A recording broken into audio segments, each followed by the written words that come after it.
Strangers to my eyes, drumming my pain with his fingers. One time. Ay mali, wala pala akong taga-video. Testing lang mga kapreni. Bumili nga pala ako ng goto at tinapay ko na tigsa sa isa labas. Maiba naman yung style ng kinakain namin. Teka, mukhang kumikislap yata yung noo ko. Ano ba naman yung ilaw namin na yan? Minsan na nga lang kuminis sa camera, bakit makislap pa yung noo ko? Teka, itatabi ko muna tong mga dedean ni Ruichi. Bumili nga pala ako ng goto dahil trip ko lang. Baka kasi hindi na alam ni Ruichi yung lasa nito, kaya ito ipapatikim ko ulit sa kanya. Hindi kasi ako nagluluto nito mga kapreni kasi nga tamad ako. Huwag niyo akong i-judge, mabuting ina naman ako. Kumuha lang ako ng para kay Ruichi at yung matitira kay Kuya Ken. Dalawang anak ko pero isang itlog lang ang binili ko.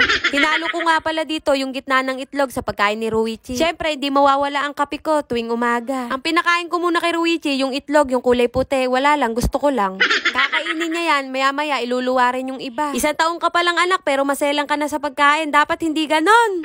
Siyempre, kapag ka kumakain ng anak, kakain din ng ina. Nagkabaliktad yata mga kapreni. Pero nangyayari naman din talaga yon, di ba mga kapreni? Kapag umasenso ang anak, dapat hindi kalimutan ang magulang. Napakalalim naman ng salita ko na yung kapreni. Bakit ko ba nasabi yun? Ang daldal nyo kasi kapreni, nakakainis kayo. Ay mali, ako pala madaldal. Konti lang ang kinain ni Ruichi mga kapreni, kaya binigay ko na sa kuya niya. Sabi ko sa kanya kapreni, siya na lang kumain. Sayang kasi. Dati mga kapreni, ako umuubos sa pagkain ng anak ko. Ngayon, meron na akong kahati. Hinigop, sabay lunok. Ginagaya yata ako ng anak ko na to. Kung ako mga kapreni, mainit na kape. Sa kanya, malamig na kape. Di pa ako tapos kumain mga kapreni, pinakain ko lang muna yung mga anak ko. Napakainit kasi ng kape ko mga kapreni, kaya ang ginawa ko, pinalamig ko muna ng Very Light para mahigop ko ng husto. Nasa mood si Ruichi mga kapreni, hindi siya umiiyak sa crib niya, kaya naman magdidilig ako ng halaman namin. Hindi ko pa kasi sa inyo napapakita na nagdidilig ako ng halaman. O diba, maganda halaman ng nanay ko, no? Nakikihalaman lang ako mga kapreni. Buti pa yung labas ng bahay namin mga kapreni, magandang tingnan, may halaman. Pero pagdating sa loob, parang bodega. Dapat pala hindi na ako nag-video mga kapreni, hindi naman din pala ako nakita. Hindi tuloy malaman kung ako ba talaga ang nagdidilig o taga-video lang ako.